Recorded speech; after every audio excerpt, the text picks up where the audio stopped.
तो हेलो मेरे प्यारे दोस्तों, कैसे हैं आप सब। उम्मीद करता हूं आप सब बहुत अच्छे होंगे। आपका हमारे चैनल पर विज़िट करने के लिए बहुत बहुत धन्यवाद। अगर आपने अब तक पिछली वीडियो को देख लिया होगा तो वहां से आपके काफ़ी हद तक कॉन्सेप्ट क्लियर हो गए होंगे। अब हम आज केमिकल बॉन्डिंग का पार्ट 3 बना रहे हैं, जहां पर हम हाइब्रिडाइजेशन को समझेंगे।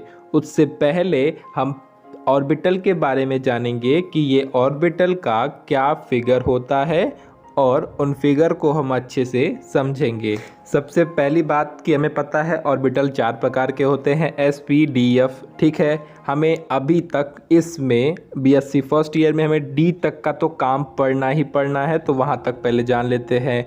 तो एस पी डी और एफ, एस में एक ऑर्बिटल होता है, ठीक।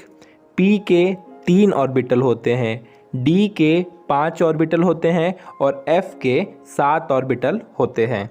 और जैसा कि हमें पता है एक ऑर्बिटल में अधिकतम 2 इलेक्ट्रॉन आ सकते हैं। एक ऑर्बिटल और उसमें अधिकतम 2 इलेक्ट्रॉन आ सकते हैं, ठीक।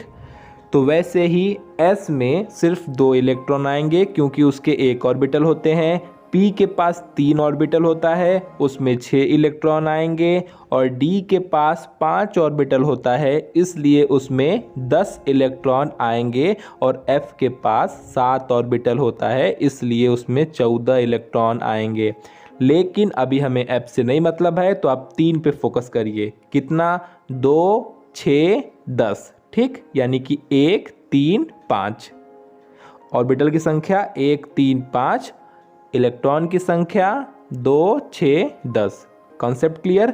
अब आते हैं फिगर पे कि एस का क्या फिगर है, पी का क्या है, डी का क्या है। तो एस का तो बहुत ही सिंपल सा फिगर होता है और उसको कहते हैं सर्कल। और इसकी कोई दिशा नहीं होती, ये किसी भी दिशा में घूम सकता है, किसी के भी साथ ओवरलैपिंग कर सकता है। बहुत ही अच्छा होता है एस, ठीक, जैसा कि आप पिछली वीडियो में जान चुके होंगे।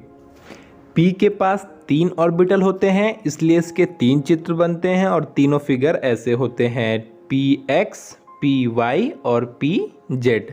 और कोई बड़ी बात नहीं है, एक्स वाई और जेड एक्सिस के ऊपर ये ऑर्बिटल बन जाते हैं, यही है सिंपल सी चीज़। डी के 5 ऑर्बिटल होते हैं और वो 5 ऑर्बिटल के 5 अलग अलग नाम और उनके 5 अलग अलग फिगर, ठीक। जिनमें से जो 3 फिगर होता है वो 45 डिग्री एंगल क्रिएट करता है। यानी कि बात समझिए, वो 2 एक्सिस के हमेशा बीच में रहता है, 3, ठीक है। मैं अभी उन सबों के नाम भी दिखा रहा हूँ, जैसे D X Y, D X Z और डी वाई जेड।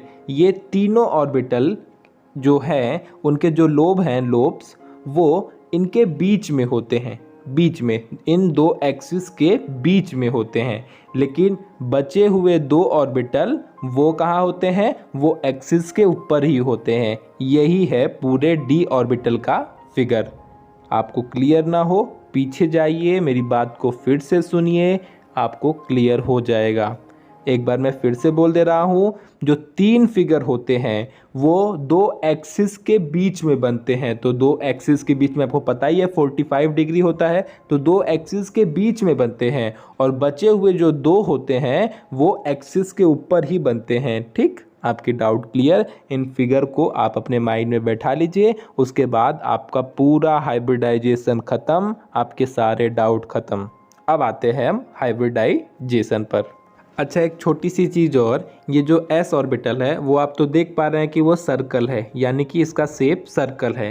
लेकिन जो पी ऑर्बिटल है वो आपको कैसा लग रहा है? डंबल शेप का, ठीक। उसे डंबल शेप कहते हैं। तो इनका शेप कैसा होता है? आकृति डंबल शेप का होता है। पहले तो मुझे डमरू लगता था, पर ठीक है।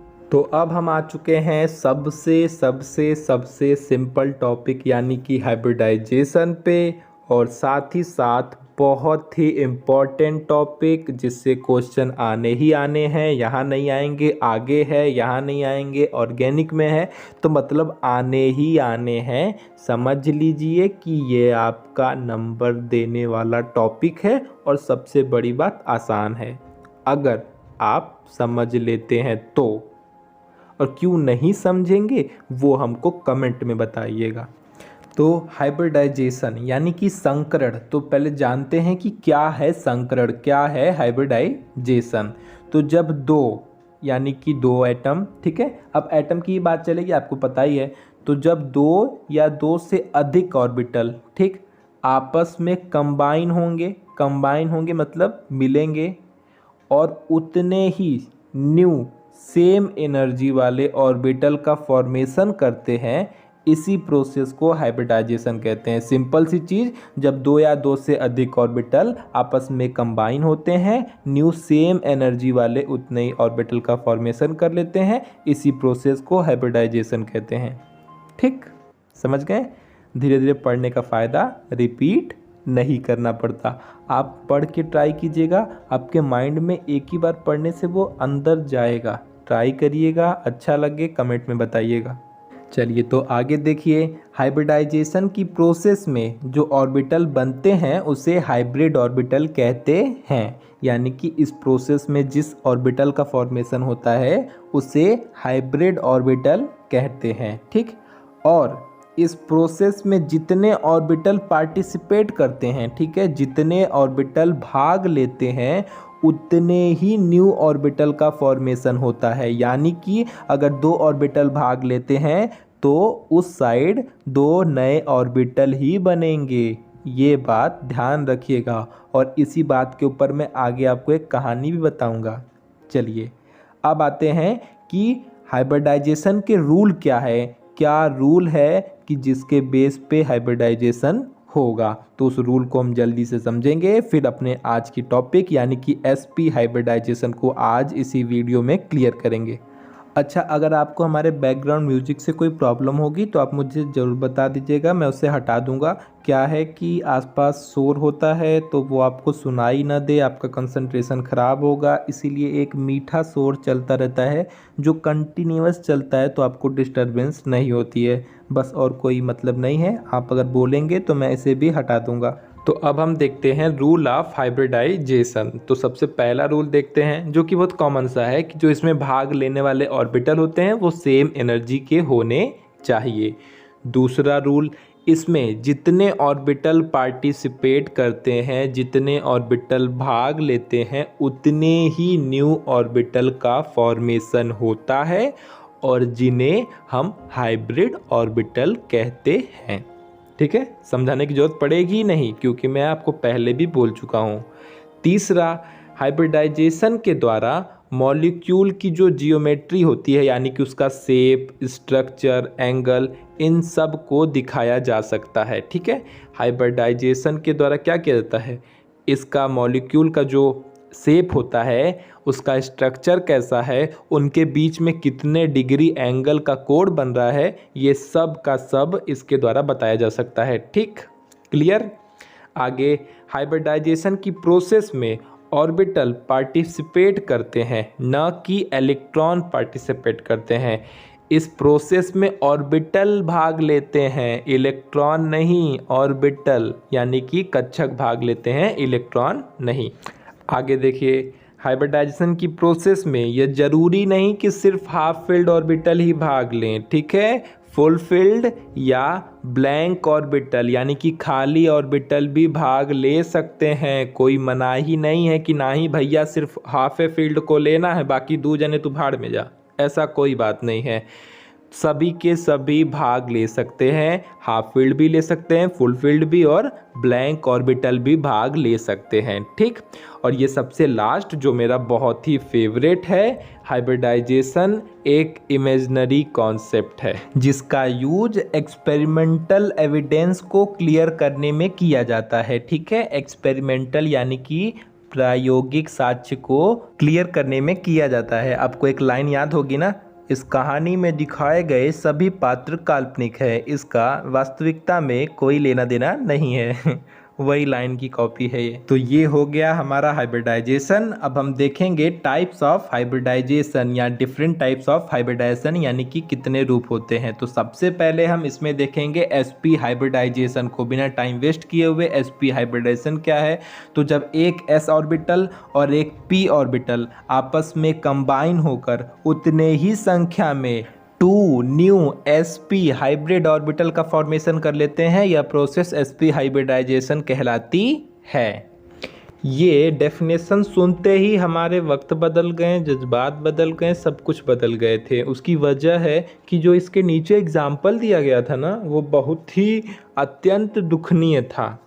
उसकी वजह ये थी कि वो उस एग्जाम्पल में एक s ऑर्बिटल और एक p ऑर्बिटल को आपस में मिक्स किया गया था, कंबाइन किया गया था, और इसके बाद जो बना था वो कुछ ऐसा था जो आपको भी दिया जाएगा। लेकिन आपके साथ एक फ़र्क है कि आपको एक्सप्लेन भी किया जाएगा, लेकिन हमारे साथ ऐसा नहीं हुआ था। हम करीबन 1 महीने तक इसे लेके परेशान थे। उसकी छोटी सी वजह यह है कि अभी आपने पढ़ा ना कि जब एक s और एक p आपस में मिलते हैं तो उतने ही संख्या में, यही लाइन हमको ख़राब कर गई, उतने ही संख्या में न्यू हाइब्रिड ऑर्बिटल बनते हैं। ठीक है, तो जब एक s और एक p मिले तो 2 ऑर्बिटल बनने चाहिए थे ना। बस वही यहीं पे गलती हो गई हमसे। हम 2 ऑर्बिटल खोजते ही रह गए, मिला ही नहीं, हर जगह एक ही मिल रहा था। यही हमारी सबसे बड़ी गलती है। 1.5 महीने बाद पूरा रिसर्च करके सब निकाले, तब पता चला कि नहीं भैया ऐसा है। तो अब देखिए कैसा है। हम भी काफ़ी देर से सस्पेंस क्रिएट कर लेते हैं। वाह यार वाह। तो लेडीज एंड जेंटलमैन, आइए देखिए वो क्या है जिसे मैं इतने देर से बिल्डअप कर रहा। वो ये है कि जब s और p आपस में कंबाइन होते हैं तो 2 ऑर्बिटल ही बनते हैं। बस फर्क ये है कि वो 2 ऑर्बिटल ऐसे बनते हैं। क्या है कि जब कोई भी कंबाइन होता है तो उनमें एक ऑर्बिटल बड़ा और एक ऑर्बिटल छोटा बनता है। एक ऑर्बिटल बड़ा और एक ऑर्बिटल छोटा बनता है। ठीक, यही मेन लाइन है। एक ऑर्बिटल बड़ा और एक ऑर्बिटल छोटा बनता है, तो वो ऐसे 2 ऑर्बिटल बनते हैं। यही 2 ऑर्बिटल मिल जाते हैं, तब ये चित्र बनता है जो आपके सामने पड़ा है। और इनके बीच में जो एंगल होता है वो 180 डिग्री का होता है। और क्योंकि ये एकदम स्ट्रेट हैं, एकदम सीधे हैं, लीनियर हैं, इसीलिए इसे लीनियर हाइब्रिडाइजेशन के नाम से भी जाना जाता है। आपके सारे डाउट क्लियर।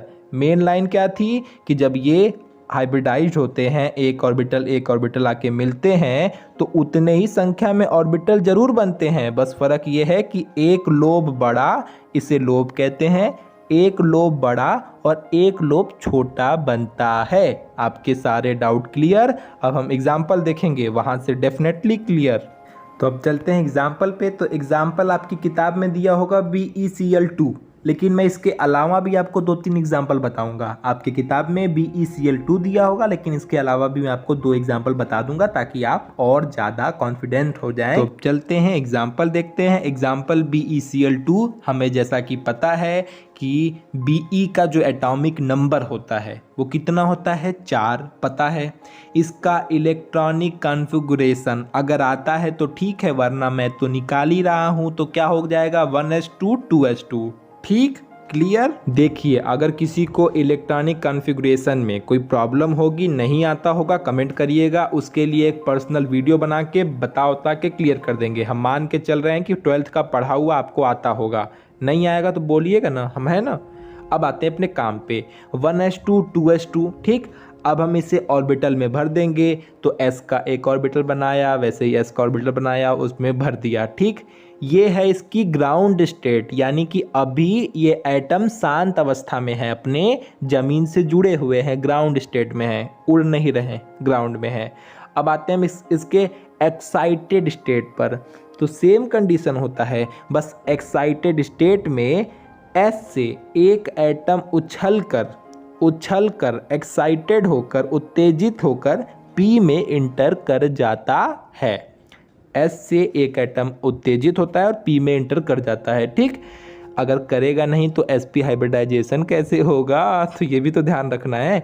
sp यानी कि एक s ऑर्बिटल और एक p ऑर्बिटल, तो यहाँ पे तो सब s में ही है, तो जाहिर सी बात है उसको p में जाना चाहिए। बस इस कॉन्सेप्ट पे भी आप समझ सकते हैं। बाकी तो मैं आपको रियल वजह बता ही रहा कि एक्साइटेड होकर S से P में चला जाता है। ठीक, तो क्या होगा, अब देखिए एक s हो गया और एक p ऑर्बिटल हो गया, और हमें यही तो चाहिए क्योंकि sp हाइब्रिडाइजेशन पढ़ रहे हैं, यानी कि एक s और एक p, तो हमें एक s और एक p मिल गया। अब जब इनके बीच में sp हाइब्रिडाइजेशन होगा तो दो sp हाइब्रिडाइज्ड ऑर्बिटल बन जाएंगे, बस उन्हें ही हम अब फिगर के माध्यम से दिखा देंगे। तो ये रहा s ऑर्बिटल और ये रहा p ऑर्बिटल। अच्छा, इसके नीचे इस ऑर्बिटल का नाम लिख दीजिए कि ये 2s ऑर्बिटल है और ये 2p ऑर्बिटल है। जब इनके बीच में यानी कि sp हाइब्रिडाइजेशन होगा तो दो sp हाइब्रिड ऑर्बिटल प्राप्त होंगे। जैसा कि हमने रूल में पढ़ा था कि हाइब्रिडाइजेशन की प्रोसेस के बाद sp हाइब्रिड ऑर्बिटल यानी कि हाइब्रिड ऑर्बिटल प्राप्त होता है। तो ये हमें दो हाइब्रिड ऑर्बिटल प्राप्त हो चुके हैं। और याद रखिएगा, मैंने आपको बताया है कि इन दोनों के मिलने से दो ऑर्बिटल ही बने हैं, बस फ़र्क ये है कि एक ऑर्बिटल बड़ा और एक ऑर्बिटल छोटा बनता है, जो कि आप पीछे बताया गया है कि कैसे दो ऑर्बिटल बनते हैं। वही दो ऑर्बिटल कंबाइन होके ये रूप ले लेते हैं और इसकी कहानी ख़त्म। तो ये बात तो बेरिलियम की हो गई, लेकिन अभी भी तो Cl2 बचा हुआ है, तो इसीलिए अब हम Cl का भी चित्र बनाएंगे। तो ये फिगर बनता है Cl, Be और Cl। Be का तो आपको चित्र पता हो गया है, लेकिन Cl का आप कहेंगे ये क्यों चित्र बना है। तो Cl का आप इलेक्ट्रॉनिक कॉन्फ़िगरेशन करिए, जो होता है 1s2 2s2 2p6 3s2 3p5। देखिए p में गया तो p ऑर्बिटल के जैसा चित्र बना दिए, और हमको पता है कि p का शेप ऐसा बनता है, तो बस और इनके बीच हो गया। अच्छा, उसके लास्ट में देखिए 5 इलेक्ट्रॉन है, यानी कि एक इलेक्ट्रॉन की कमी है, इसीलिए ये आपस में सिग्मा बॉन्ड बना लेते हैं, यानी कि एक एक इलेक्ट्रॉन शेयर करते हैं। बात समझ में आ गई। इसलिए इनके बीच में क्या बनता है, सिग्मा बॉन्ड बनता है। जैसा कि हमें पता है कि p और p अगर हेड ऑन ओवरलैपिंग करें, हेड ऑन ओवरलैपिंग करें तो वहाँ पे सिग्मा बॉन्ड बनता है। यहाँ तक हमें सब पता है। और ये रहा इनका फाइनल फिगर। फाइनल फिगर ये है। अच्छा, इसमें आप डाउट में मत आइएगा कि ये दो ठो और कहाँ से आ गए। ये दो ठो कहीं और से नहीं आए हैं। जो p के बचे हुए दो ऑर्बिटल हैं जो फुल फिल्ड हैं, वो उनके फिगर हैं, क्योंकि वो तो पहले से ही फुल फिल्ड हैं, तो वो तो ओवरलैपिंग या हाइब्रिडाइजेशन की प्रोसेस में भाग नहीं लेंगे। भाग कौन लेता है, जो हाफ फिल्ड होता है, तो वो हाफ फिल्ड था, इसीलिए वो इसमें भाग ले लिया। आपके सारे डाउट क्लियर हो गए होंगे। नहीं होंगे तो अगली वीडियो में अभी एक और एग्जाम्पल बताया जाएगा। आज के लिए बस इतना ही। चिंता ना करिएगा, अगर आपको समझ में नहीं आएगा आपको आ जाएगा। अभी हम एक एग्जाम्पल और देखेंगे। इतनी जल्दबाजी में आप कुछ नहीं सीखेंगे, आराम से वीडियो को फिर देखिएगा। सब एक्सप्लेन किया गया है, धीरे धीरे सब समझ में आ जाएगा। नेक्स्ट वीडियो में अच्छे से बताऊंगा, पूरा क्लियर हो जाएगा, क्योंकि आप एक और एग्जाम्पल देख लेंगे तो आपका माइंड थोड़ा और खुल जाएगा। और हाँ, अगर आपको हमारे पूरे वीडियो में कुछ भी समझ आया हो तो हमारे चैनल को लाइक शेयर सब्सक्राइब कर दें। Bye bye.